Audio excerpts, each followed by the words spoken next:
पैसा एक ऐसी चीज जिसे भिखारी से लेकर बिलियनर तक हर कोई इसे पाना चाहता है।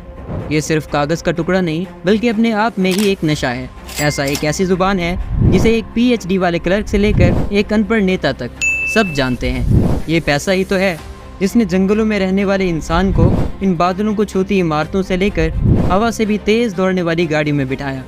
पैसा एक ऐसा कागज का टुकड़ा है जिसकी खुद तो कोई औकात नहीं, पर ये आपको दूसरी चीज़ों की कीमत बताता है।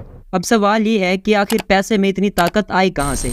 चलो इसे थोड़ा डिटेल में समझते हैं। आज से हज़ारों साल पहले इंसान लेन देन के लिए बार्टर सिस्टम को यूज़ करता था, जहाँ एक चीज़ खरीदने के लिए आपको दूसरी चीज़ देनी पड़ती थी।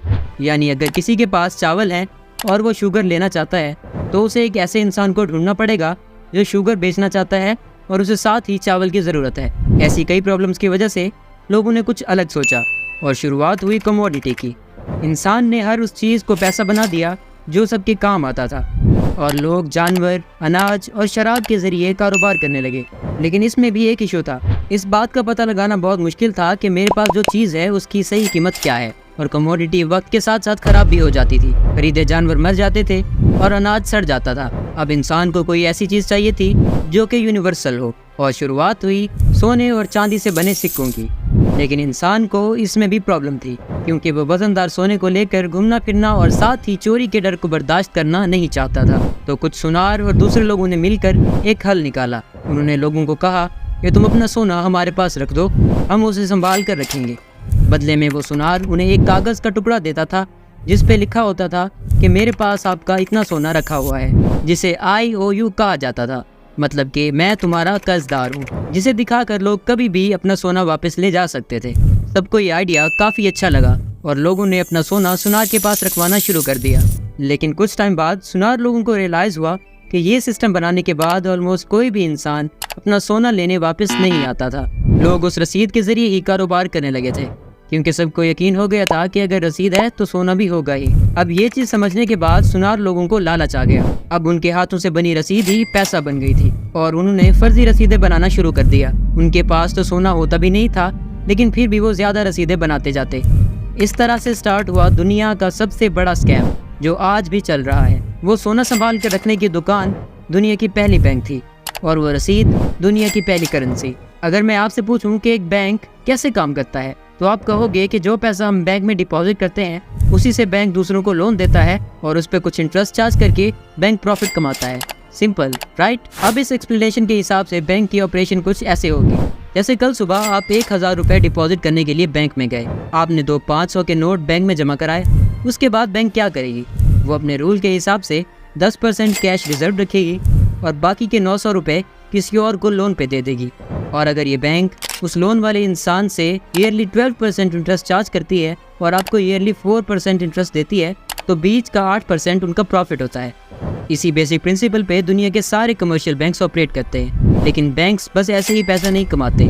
इसके पीछे एक बहुत बड़ी गेम छुपी हुई है जो मैक्सिमम लोगों को नहीं पता। और वो गेम ये है कि बैंक्स आपके 1000 रुपये के डिपॉजिट को आराम से 10,000 रुपये बनाकर उससे बिजनेस स्टार्ट कर सकती है। और वो कैसे होता है, चलो समझते हैं। मानो आप 1000 रुपये बैंक में जमा कराते हो, तो बैंक अपने रूल के हिसाब से 10% कैश रिजर्व रखेगी और बाकी के 900 रुपये लोन पे दे देगी। पर ध्यान से देखिए यहाँ पे हुआ क्या। आपको अपने पैसे डिपॉजिट करने के बाद अगर आपका बैलेंस चेक करोगे तो आपको वही 1000 रुपये दिखाए जाएंगे। और इधर जिस इंसान ने लोन के लिए अप्लाई किया था और बैंक ने उसे लोन दिया, वो भी अपना बैलेंस चेक करेगा तो उसके पास भी 900 रुपये दिखाई देंगे। इसका मतलब आप दोनों के हाथों में 1000 और 900 रुपये की परचेजिंग पावर है, जबकि एक्चुअली उस बैंक के पास सिर्फ 1000 रुपये ही कैश है। मतलब उस बैंक ने अपने कंप्यूटर पर कुछ नंबर्स टाइप करके मार्केट में एक्स्ट्रा 900 रुपये की करेंसी क्रिएट कर दी, जो कि ऑफ कोर्स वर्चुअल है।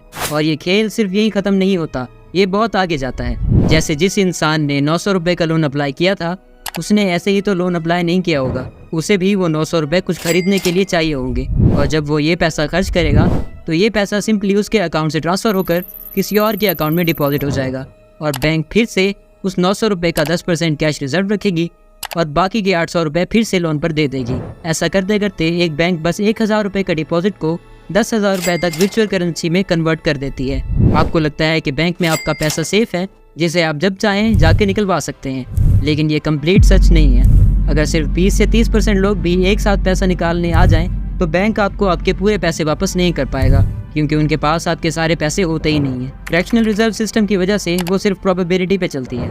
फॉर एग्जाम्पल, अगर आप इस दुनिया के सारे बैंक अकाउंट्स के बैंक बैलेंस को ऐड करें और वो 100 रुपीज़ होते हैं, तो उनमें से 10% से भी कम कैश में अवेलेबल होता है। बाकी के 90% से भी ज़्यादा बस वर्चुअल डिजिट्स हैं, जिन्हें आप अपने फ़ोन या कंप्यूटर स्क्रीन पर देख सकते हो। तो दोस्तों, पैसों के इस सिस्टम को जानबूझकर इतना कॉम्प्लिकेटेड बनाया गया है ताकि एक आम आदमी इसको इजीली समझ ना सके और इस सिस्टम में ही फंस के रह जाए। लोगों को लगता है कि करेंसी और मनी एक ही चीज़ है, लेकिन ऐसा नहीं है। करेंसी एक मीडियम ऑफ एक्सचेंज है, जबकि मनी खुद एक वैल्यूएबल एसेट है। आपके घर में पड़ा 1000 रुपये के नोटों का बंडल रातों रात कागज़ हो जाएगा अगर गवर्नमेंट उसे नामंजूर कर दे, क्योंकि वो करेंसी है। लेकिन आपके घर में पड़ा एक सोने का सिक्का, चाहे दुनिया की गवर्नमेंट कुछ भी बोल दे, लेकिन उसकी वैल्यू उतनी ही रहेगी जितनी कि पहले थी। ये कागज़ सिर्फ भरोसा है, और भरोसे पे ही दुनिया कायम है।